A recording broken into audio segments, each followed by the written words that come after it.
চেহারা এন থেকে দেখবে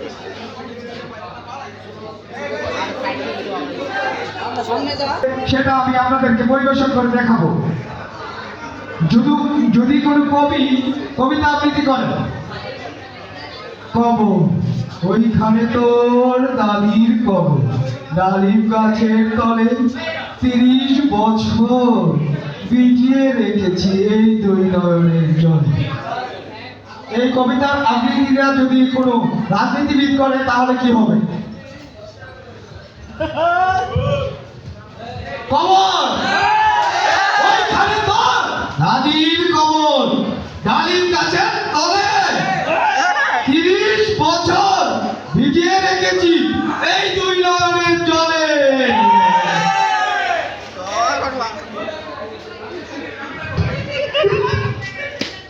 সরম করে কইতাম না।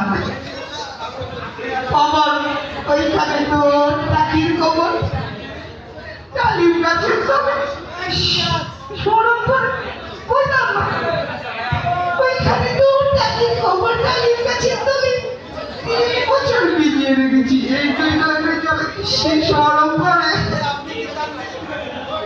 এই কবিতা আবৃত্তি যদি কোনো অল্পতে হাসে, ওই লোকে যদি এই কবিতা আবৃত্তি করে তাহলে কি করবে?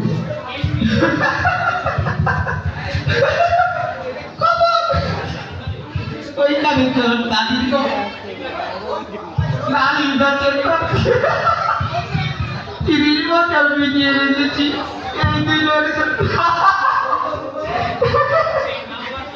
যদি কোনো মানুষের অ্যালার্জি থাকে, চুলকানি থাকে, তাহলে তারা এই কবিতাটি কিভাবে আবৃত্তি করবে সেটা দেখাবো। কবর ইস রে, হাত যাইতেছে। ভাই চুলকানিতে কি মজার